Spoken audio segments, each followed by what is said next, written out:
Hello friends, मैं हूं सन्मय प्रकाश और आप देख रहे हैं यूट्यूब चैनल सरकारी जॉब न्यूज़ और ये है weekly current affairs. Every Sunday को आता है। पिछले एक सप्ताह के जितने भी करंट अफेयर्स हैं, जितने भी क्वेश्चंस हैं, उन सब की समरी यहाँ पर दी जा रही है संक्षेप में। और ये है 18 से 24 जून तक के तमाम करंट अफेयर्स। ओके, तो शुरू करते हैं दोस्तों, और एक लाइक तो बनता है। और हाँ, अगर आपने ये मैराथन वीडियो नहीं देखा है, मैराथन वीडियो, तो देखना ज़रूर हाफ ईयरली। ओके, इस वीडियो के डिस्क्रिप्शन में मैं उसका लिंक दे दूंगा और लाइव चला था, वो करीब 3-3.5 घंटे का है। तो सबसे पहले हम लोग बात करेंगे राजनीतिक केंद्र राज्यों के फैसले और जो पॉलिटिकल इवेंट हुए हैं उन सब से रिलेटेड। ठीक है, अलग अलग टॉपिक वाइज चलते हैं वीकली करंट अफेयर्स में। तो पहला क्वेश्चन होगा, प्राइम मिनिस्टर नरेंद्र मोदी ने अमेरिकी कांग्रेस यानी वहाँ की संसद को जून 2023 को कौन सी भी बार संबोधित किया है? आंसर होगा दूसरी बार। ठीक है, पहली बार कब किया था? 2016 में संयुक्त सत्र को अमेरिकी संसद के, और दूसरी बार 22 जून को उन्होंने संबोधित किया है। ओके, महत्वपूर्ण बात। अगला क्वेश्चन लेते हैं, यूएस प्रेसिडेंट जो बाइडेन द्वारा आयोजित प्राइवेट डिनर के दौरान प्राइम मिनिस्टर नरेंद्र मोदी ने किस पुस्तक का पहला एडिशन उपहार के तौर पर, गिफ्ट के तौर पर सौंपा है? आंसर होगा 10 प्रिंसिपल्स ऑफ उपनिषद। ठीक है, तो ये प्राइम मिनिस्टर नरेंद्र मोदी 8वीं अमेरिकी यात्रा पर गए हैं, लेकिन पहली उनकी ये स्टेट विजिट है, यानी पहली राजकीय यात्रा है। तो उसी के दौरान ये बुक दिया। और इसके अलावा हीरे की अंगूठी दी उनकी जो वाइफ है, यानी जो बाइडेन की, वहाँ की फर्स्ट लेडी, उनको। और बहुत सारे चीज़ दिए छोटे छोटे वहाँ गिफ्ट के तौर पर, लेकिन प्रमुख जो है ना वो बुक है। अगला क्वेश्चन लेते हैं, केंद्र सरकार ने किस प्रावधान के विवाद की वजह से पशुधन और पशुधन उत्पाद आयात और निर्यात विधेयक 2023 को वापस लेने की घोषणा की? आंसर होगा इसका पशुधन का निर्यात। ठीक है, इस विधेयक पर मत्स्य पालन, पशुपालन, डेयरी मंत्रालय ने आम लोगों से राय मांगी थी कि आपका क्या कहना है इस पर। तो विधेयक को लेकर काफ़ी नेगेटिव प्रतिक्रिया आई, बहुत नेगेटिव। विधेयक में जो है ना पशुधन को वस्तु के रूप में, यानी कमोडिटी के रूप में मानने का प्रस्ताव था। और इसमें कुत्ते, बिल्लियों सहित तमाम जो जीवित पशुधन हैं, जैसे भैंस हो गया और भी जो भी जानवर हैं, उन सबको आयात और निर्यात करने का प्रावधान इसमें था। ठीक है, पहले से जीवित पशुओं के निर्यात पर प्रतिबंध है, तो उसको ख़त्म करने की ये योजना थी। हुई बात ये कि मांस का कारोबार तो होता है यहाँ से विदेशों में, लेकिन जीवित पशुओं को भी बेचा जाए, तो इसके खिलाफ पब्लिक आ गई थी और उसी वजह से वापस लेना पड़ा है। ठीक है, चलिए आगे बढ़ते हैं दोस्तों। अगला question, prime minister Narendra Modi America की पहली राजकीय यात्रा पर कब पहुँचे? आंसर होगा 21 जून को वो पहुँचे। 21 से 24 जून तक उनका अमेरिकी दौरा है। ओके, रहा। 21 जून को उन्होंने संयुक्त राष्ट्र मुख्यालय में अंतर्राष्ट्रीय योग दिवस समारोह का नेतृत्व किया। 22 जून को वो अमेरिकी राष्ट्रपति जो बाइडेन के ऑफिशियल गेस्ट थे, डिनर होस्ट किया। किसने? बाइडेन ने, इनके लिए, प्राइम मिनिस्टर नरेंद्र मोदी के लिए। अगला क्वेश्चन लेते हैं, केंद्र सरकार ने Nehru memorial museum and library society का नाम बदलकर क्या रख दिया है? आंसर होगा PM memorial museum and society. ठीक है, तो ये 15 जून को ये फैसला लिया गया। सोसाइटी की मीटिंग हुई रक्षा मंत्री राजनाथ सिंह की अध्यक्षता में, तो उसी में तय किया गया इसमें से नेहरू का नाम हटा दिया जाए। ओके, चलिए आगे बढ़ते हैं दोस्तों और अगला क्वेश्चन लेते हैं। और हाँ, इसका टोटल PDF अवेलेबल है हिंदी और इंग्लिश दोनों लैंग्वेज में। इस वीडियो के डिस्क्रिप्शन में आप चेक कर सकते हैं। ठीक है, और उसके लिए एक मेंबरशिप लेना होगा, बहुत मामूली सी रकम है, और 1 साल तक आपको PDF मिलता है करंट अफेयर्स का, weekly, monthly, quarterly, half yearly, yearly. जैसे हाफ ईयरली का अभी आया हुआ है हिंदी इंग्लिश दोनों लैंग्वेज में, और साथ में कई तरह के, मतलब MCQ है, वन लाइनर है, MCQ विद नोट्स है, और वहाँ पर वीडियो के लिंक भी लगे हुए हैं हर क्वेश्चन पे, ताकि डिटेल जानना चाहते हैं विजुअली तो आप क्लिक कर सकें। और हाँ, इतने तरह के एग्जामिनेशन के टेस्ट सीरीज़ भी अवेलेबल हैं, तो आप ज्वाइन कर सकते हैं, उसी मेंबरशिप के साथ में है, बहुत मामूली सी रकम है। अगला क्वेश्चन लेते हैं, राष्ट्रीय जांच एजेंसी यानी NIA ने किन देशों में भारतीय राजनयिक मिशनों पर खालिस्तान समर्थकों के हमले की जांच की कमान संभाल ली है? आंसर होगा इसका यूएसए, कनाडा और यूके। ये 3 देश, अमेरिका, कनाडा और यूनाइटेड किंगडम, ठीक है। तो वहाँ पर भारतीय जो डिप्लोमेटिक मिशन है, जैसे एम्बेसी, हाई कमीशन, कौंसलेट, इन सब पर हमले हुए थे खालिस्तान समर्थकों की ओर से, तो उसी की जांच ये शुरू हुई है। एनआईए स्थापना हुई थी 2009 में, मुख्यालय न्यू दिल्ली में है और डायरेक्टर जनरल है दिनकर गुप्ता। अब अपॉइंटमेंट्स इंपॉर्टेंट जो पिछले सप्ताह हुए उन पर चर्चा करते हैं। गिफ्ट सिटी के नए चेयरमैन कौन बन गए हैं? आंसर होगा हसमुख अधिया, ठीक है, हसमुख अधिया। गिफ्ट जो है वो व्यापारिक एक केंद्र है और उसका पूरा नाम Gujarat international finance tech city है और ये गुजरात की राजधानी गांधीनगर में स्थित है, ठीक है। तो हसमुख अधिया वो पूर्व वित्त सचिव हैं देश के, तो उनको अब बनाया गया है चेयरमैन। अगला क्वेश्चन, केंद्र सरकार ने इनमें से किसे आरबीआई का डिप्टी गवर्नर नियुक्त किया है? आंसर होगा स्वामीनाथन जानकी रमन, ठीक है। 3 साल के लिए उनको नियुक्त किया गया है। देखिए आरबीआई में क्या होता है, गवर्नर चीफ होते हैं और उनके नीचे 3 डिप्टी गवर्नर होते हैं, तो उनमें से एक ये बनाए गए हैं, ओके। अगला क्वेश्चन, हिंदुजा समूह के नए चेयरमैन कौन बन गए हैं? आंसर होगा इसका गोपी चंद हिंदुजा, ठीक है। वो पूर्व चेयरमैन श्रीचंद परमानंद के भाई हैं, ओके। हिंदुजा ग्रुप बहुत बड़ा व्यापारिक घराना है, ब्रिटेन के अमीर कारोबारी घरानों में से एक है। ये भारतीय मूल के हैं लेकिन ब्रिटिश नागरिक हैं। अगला क्वेश्चन, खुफिया एजेंसी रॉ, उसके नए प्रमुख कौन बन गए हैं? आंसर होगा रवि सिन्हा। 2 साल के लिए नियुक्ति हुई है उनकी। छत्तीसगढ़ कैडर के 1988 बैच के आईपीएस अधिकारी हैं। अब इकोनॉमिक जो एक्टिविटी है उससे रिलेटेड क्वेश्चन लेते हैं।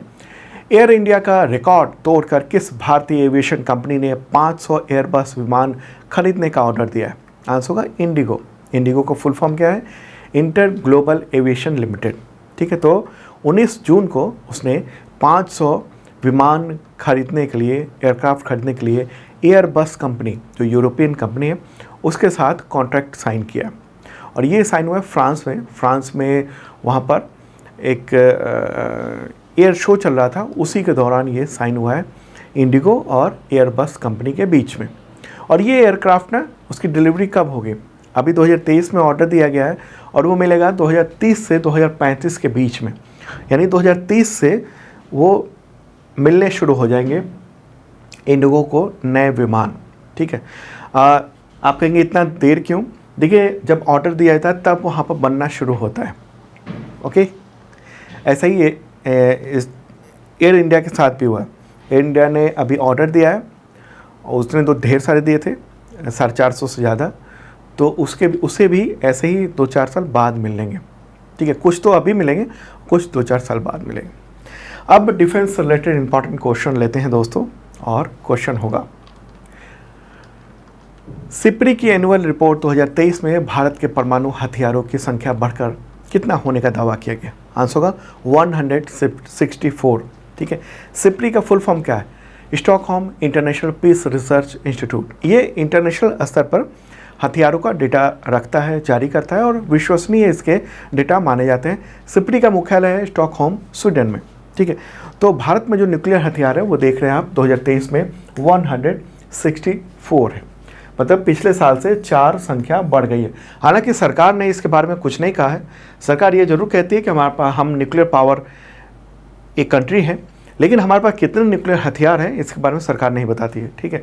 लेकिन इसने ये कहा है कि 164 है और पिछले साल से 4 बढ़ गए हैं न्यूक्लियर हथियार।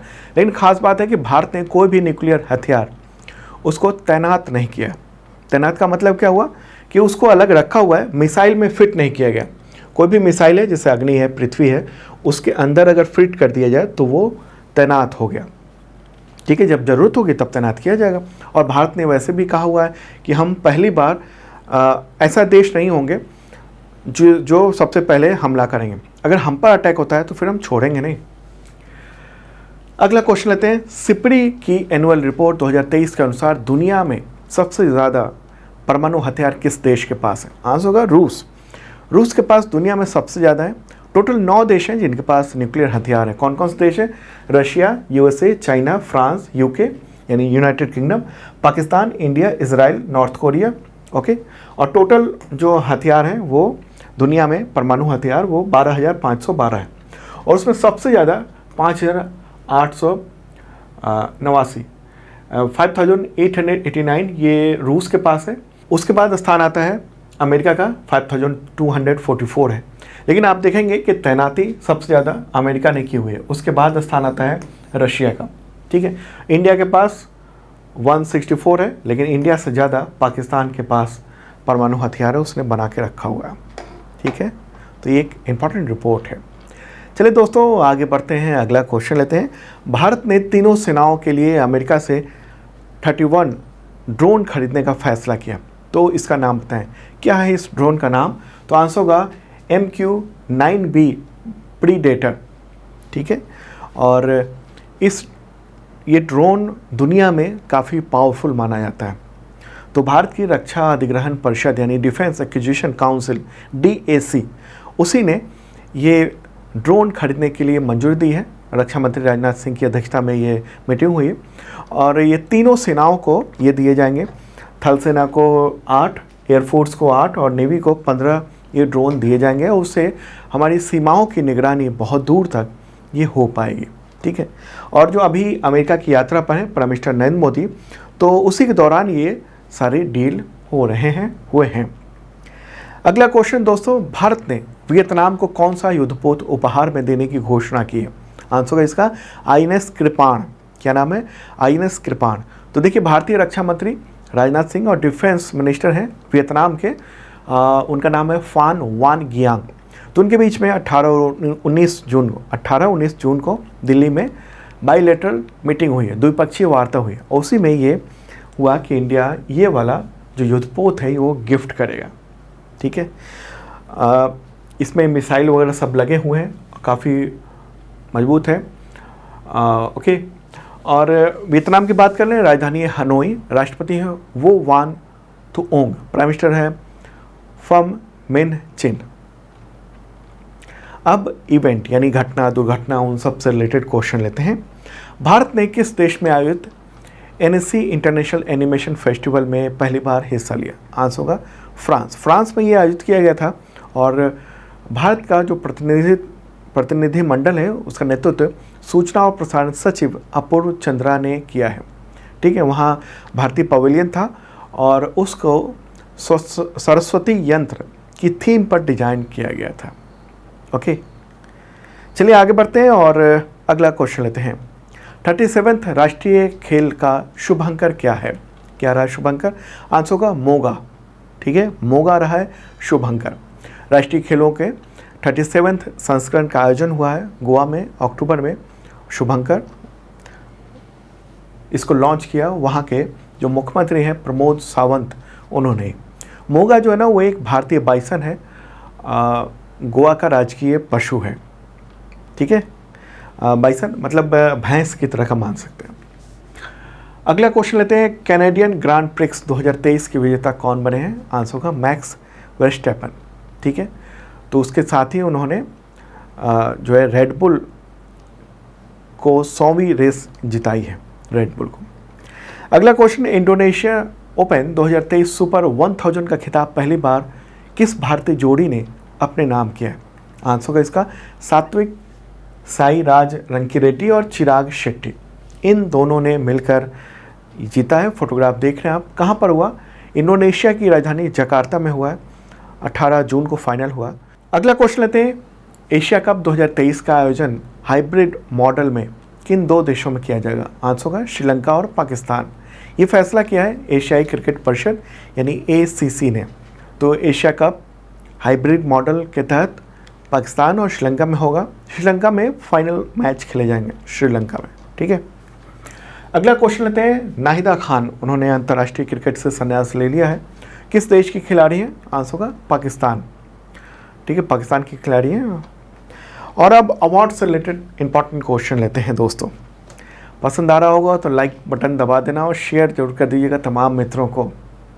क्वेश्चन होगा, राष्ट्रपति ने कितने नर्सिंग प्रोफेशनल्स को वर्ष 2022 और 23 के लिए राष्ट्रीय फ्लोरेंस नाइटिंगेल अवार्ड दिए हैं। आंसर होगा टोटल 30, 15 2022 के लिए और 15 2023 के लिए, 15 नर्सिंग प्रोफेशनल्स को। ओके, तो ये 2022 के ये सब हैं इम्पोर्टेंट। ठीक है, तो इसमें से जो जिस राज्य के हैं ना उनके लिए इम्पोर्टेंट हो जाता है। ठीक है, जैसे राजस्थान में जो है नीरज तंबोलिया, तो ये नाम आपको ध्यान में रखना होगा क्योंकि राजस्थान के एग्जामिनेशन में पूछा जा सकता है।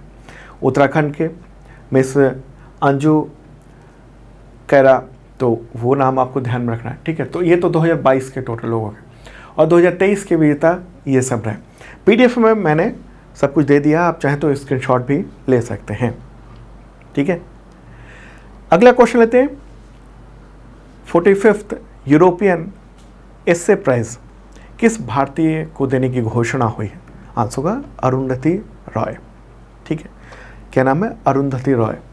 तो उन्होंने एक आज़ादी नाम की बुक लिखी और उसका फ्रेंच में ट्रांसलेशन हुआ है।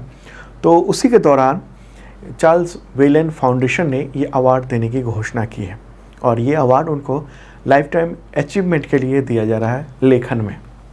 अगला क्वेश्चन, किस लेखक ने German Book Trade Peace Prize 2023 जीता है? आंसर होगा सलमान रुश्दी। भारत में जन्मे और ब्रिटिश अमेरिकी नागरिक हैं सलमान रुश्दी, तो उन्होंने ये अवार्ड जो है ना उनको देने की घोषणा हुई है। ठीक है, उन्हीं को 19 जून को ये घोषणा की गई। और ये जो अवार्ड है ना जर्मन शांति पुरस्कार, ये इसमें 25,000 यूरो दिया जाता है अवार्ड। 1950 से ये अवार्ड चल रहा है, महत्वपूर्ण है। अगला क्वेश्चन लेते हैं दोस्तों। क्वेश्चन होगा, केंद्र सरकार ने वर्ष 2021 का गांधी शांति पुरस्कार किसे देने का ऐलान किया है? आंसर होगा गीता प्रेस गोरखपुर। संस्कृति मंत्रालय के द्वारा ये अवार्ड दिया जाता है। ठीक है, अगला क्वेश्चन, पहली बार, अच्छा हाँ, ये जो क्वेश्चन है ना 2021 लिखा हुआ है, तो ये अवार्ड 2021 के लिए दिया जा रहा है। वर्ष 2023 के जून में ये घोषणा हुई है। ठीक है, तो 21 समझ के आप लोग मत सोच लेना कि पुरानी खबर है, अब तो 2-3 साल पहले की बात है, क्या आएगा आएगा। ये क्वेश्चन इंपॉर्टेंट है। अगला क्वेश्चन लेते हैं। पहली बार किस भारतीय राज्य की 5 इमारतों को खूबसूरत इमारत के लिए इंटरनेशनल ग्रीन एप्पल अवार्ड मिला है? आंसर होगा तेलंगाना। तेलंगाना की ये 5 खूबसूरत इमारत है, उनको ये अवार्ड देने की दिया गया है 16 जून को लंदन में। और ये किस श्रेणी में दिया गया कैटेगरी में? तो शहरी और रियल एस्टेट 2023 इस श्रेणी में, खूबसूरत बिल्डिंग की श्रेणी में पहली बार किसी भारतीय राज्य को ये एक इम्पॉर्टेंट अवार्ड मिला है। अगला क्वेश्चन, अब इंडेक्स सूचकांक इन सब से रिलेटेड लेते हैं। देश में कुल कितने जल निकाय हैं, वाटर बॉडी हैं, जिनकी गणना यानी सेंसस पहली बार हुई? आंसर होगा 24,24,540। ठीक है, तो ये जो सेंसस हुआ ना वो 2018-19 में हुआ, हालांकि रिपोर्ट अभी हाल में आई है 2023 में। ओके, तो ये पहली बार जल निकायों की गणना हुई है। ये महत्वपूर्ण एक टॉपिक है आपके एग्जामिनेशंस के लिए। जल निकाय का मतलब हुआ कि देश भर में जो मौजूद तालाब, जलाशय, टैंक, चेक डैम, ये सब जो है वो सब। ठीक है, और ये आप देख रहे हैं किस जगह पर कितने हैं ये जल निकाय। और टॉप 5 की बात करेंगे तो सबसे ज़्यादा जो वाटर बॉडीज़ है वो पश्चिम बंगाल में है 7.5 लाख यानी 7.5 लाख। उसके बाद स्थान आता है उत्तर प्रदेश का 2.4 लाख, फिर आंध्र प्रदेश का तीसरा स्थान पर 1.9 लाख, उड़ीसा है वहाँ पर 1.8 लाख और 5वें स्थान पर असम 1.7 लाख वाटर बॉडीज़ हैं। चलिए आगे बढ़ते हैं दोस्तों। अब साइंस एंड रिसर्च से रिलेटेड क्वेश्चन।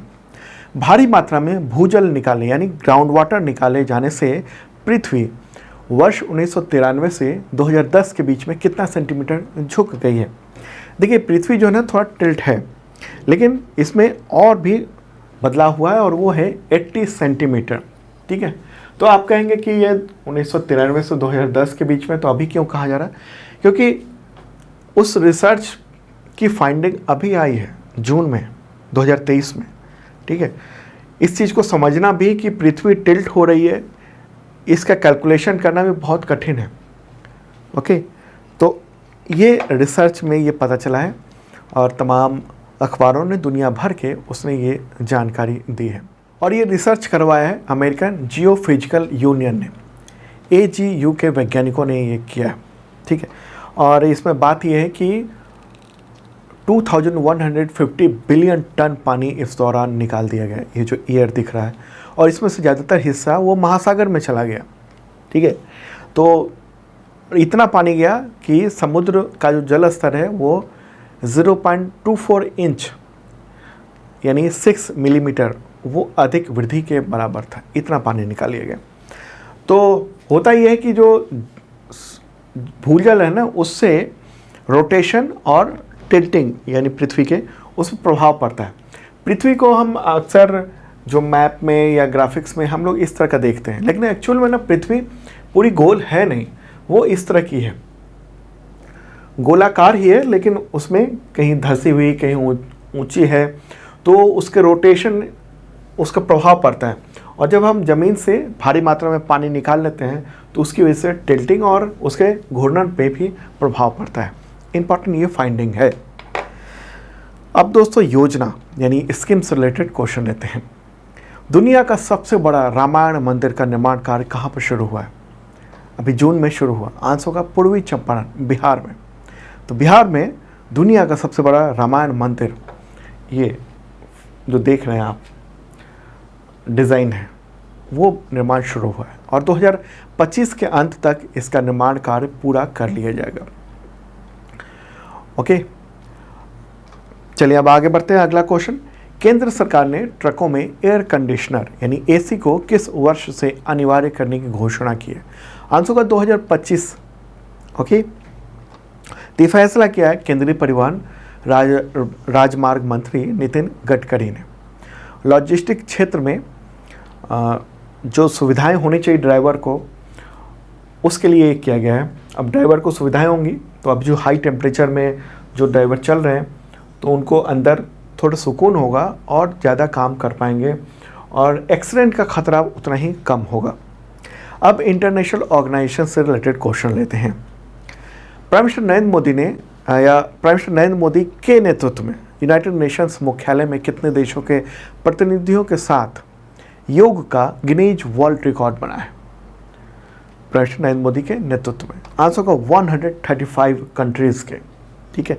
ये देख रहे हैं आप गिनीज वर्ल्ड रिकॉर्ड के साथ ये प्राइम मिनिस्टर हैं और बीच में है रुचिरा कंबोज। कौन है वो? यूनाइटेड नेशंस में भारत की स्थायी प्रतिनिधि, ठीक है। तो न्यूयॉर्क में जो संयुक्त राष्ट्र मुख्यालय है वहीं पर 135 देशों के जो रिप्रेजेंटेटिव थे उन सब ने एक साथ योगा किया प्राइम मिनिस्टर नरेंद्र मोदी के नेतृत्व में। और इससे पहले इतने ज़्यादा देशों के मेंबर के बीच में योग नहीं किया गया था इतने साथ में। अगला क्वेश्चन, चीन ने संयुक्त राष्ट्र सुरक्षा परिषद में वीटो लगाकर किस आतंकवादी को वैश्विक आतंकी घोषित करने के प्रस्ताव को रोक दिया? आंसर होगा साजिद मीर। वो 26/11 यानी मुंबई आतंकी हमले में वो शामिल रहा है और फरार है, ठीक है। तो भारत और अमेरिका ने मिलकर, मतलब अमेरिका की ओर से पेश हुआ था ये प्रस्ताव, लेकिन चीन ने इस पर वीटो लगा दिया और रोक दिया। लश्कर-ए-तैयबा का यानी LET का आतंकी है वो। अगला क्वेश्चन, G20 को G21 में बदलने के लिए प्राइम मिनिस्टर नरेंद्र मोदी ने किस संघ को सदस्य बनाने का प्रस्ताव दिया है? आंसर का अफ्रीकी संघ। तो G20 के जितने मेंबर कंट्री हैं उन सब को प्राइम मिनिस्टर नरेंद्र मोदी ने लेटर लिखा है कि इनको यानी अफ्रीकी संघ को मेंबर बना दिया जाए। अफ्रीका में सिर्फ साउथ अफ्रीका ही है जो कि G20 का मेंबर है। तो इतना बड़ा एक महाद्वीप है तो उसमें से ज़्यादा रिप्रेजेंटेटिव होने चाहिए, तो अफ्रीकी संघ को भी बनाया जाए ऐसा प्रस्ताव दिया गया है। हो सकता है कि आगे ये G20 G21 बन जाए अगर तमाम जो मेंबर कंट्री हैं उन सब के साथ सहमति बनती है तो, ठीक है। अफ्रीका में या कहें अफ्रीकी महाद्वीप में 54 कंट्री हैं। ओके, तो अभी G20 में कौन कौन से देश शामिल हैं? अर्जेंटीना, ऑस्ट्रेलिया, ब्राज़ील, कनाडा, चीन, France, Germany, Bharat, Indonesia, Italy, Japan, दक्षिण कोरिया, मैक्सिको, रूस, सऊदी अरब, दक्षिण अफ्रीका, तुर्की, ब्रिटेन और अमेरिका। उसके अलावा यूरोपीय संघ है। अब फॉरेन यानी विदेश से रिलेटेड क्वेश्चन लेते हैं, इंटरनेशनल। अगला क्वेश्चन लेते हैं और ये इंटरनेशनल से।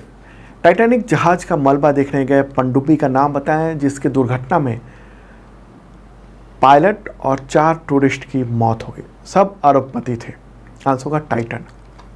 ठीक है, इसी पनडुब्बी में वो सब सवार थे, टाइटन नाम है इसका, और वो टाइटैनिक जहाज के मलबे को देखने जा रहे थे।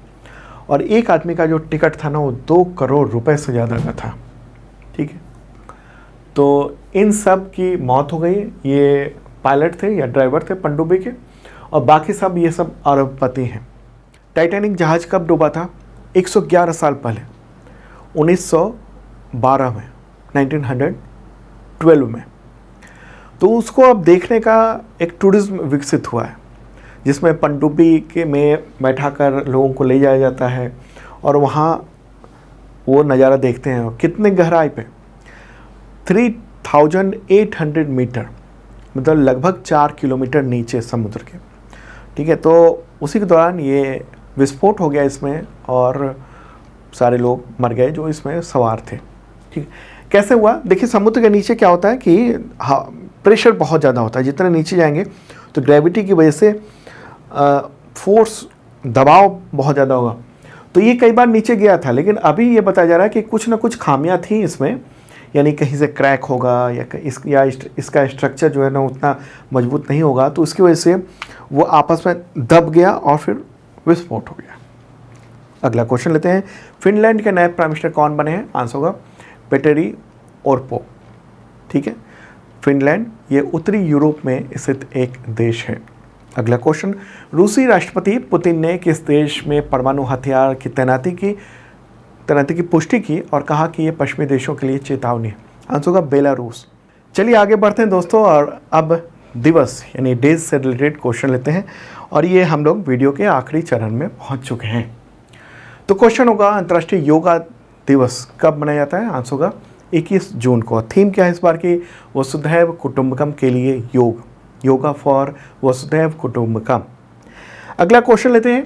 अंतर्राष्ट्रीय संक्रांति उत्सव कब मनाया जाता है? आंसर होगा 21 जून को। इस दिन साल का सबसे लंबा दिन होता है और सबसे छोटी रात होती है। अगला क्वेश्चन। विश्व शरणार्थी दिवस, ये वर्ल्ड रिफ्यूजी डे कब मनाया जाता है? आंसर होगा 20 जून को, और थीम है होप अवे फ्रॉम होम, घर से दूर रहने वालों के लिए आशा बनी रहे। अगला क्वेश्चन। राष्ट्रीय पठन दिवस कब मनाया जाता है? National reading day. आंसर होगा 19 जून को। ओके, 19 जून। अगला क्वेश्चन लेते हैं। संघर्ष में यौन हिंसा उन्मूलन के लिए अंतर्राष्ट्रीय दिवस कब मनाया जाता है? आंसर होगा 19 जून को। अगला क्वेश्चन लेते हैं। अंतर्राष्ट्रीय पिकनिक दिवस कब मनाया जाता है? आंसर होगा इसका 18 जून को। ठीक है, नेक्स्ट क्वेश्चन। अंतर्राष्ट्रीय पितृ दिवस यानी फादर्स डे कब मनाया जाता है? आंसर होगा जून के तीसरे रविवार को, और 2023 में ये 18 जून को रहा। अगला क्वेश्चन। विश्व मरुस्थलीकरण और सूखा रोकथाम दिवस कब मनाया जाता है? आंसर होगा 17 जून को। ठीक है, और थीम क्या है? उसकी भूमि उसके अधिकार, हिज लैंड हिज राइट। अगला क्वेश्चन लेते हैं। सस्टेनेबल गैस्ट्रोनॉमी डे कब मनाया जाता है? आंसर होगा 18 जून को, संयुक्त राष्ट्र के द्वारा घोषित है। Next question. हेट स्पीच का मुकाबला करने के लिए अंतर्राष्ट्रीय दिवस कब मनाया जाता है? आंसर होगा 18 जून को। ये भी यूनाइटेड नेशंस ने ही घोषित किया हुआ है। अगला क्वेश्चन। अंतर्राष्ट्रीय ओलंपिक दिवस कब मनाया जाता है? Olympic day international. अगला तो आंसर होगा इसका 23 जून, और थीम क्या है? लेट्स मूव, आगे बढ़ो। अगला क्वेश्चन। अंतर्राष्ट्रीय विधवा दिवस कब मनाया जाता है? आंसर होगा 23 जून को, संयुक्त राष्ट्र ने इसे मान्यता दी हुई है।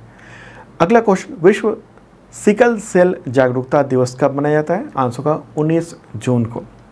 सिकल सेल एक जेनेटिक रोग है और उसमें ब्लड सेल्स में गड़बड़ी आती है, रेड ब्लड सेल्स में। अगला क्वेश्चन, संयुक्त राष्ट्र लोक सेवा दिवस कब मनाया जाता है? आंसर होगा 23 जून को। ठीक है, तो दोस्तों ये था इंपॉर्टेंट करंट अफेयर्स वीकली, और अब वीकली करंट अफेयर्स आएगा नेक्स्ट संडे को। और हाँ, डेली का जो करंट अफेयर्स है मंडे टू सैटरडे देखना ज़रूर, उसमें हम लोग हर टॉपिक पर डिटेल में बात करते हैं। बाय।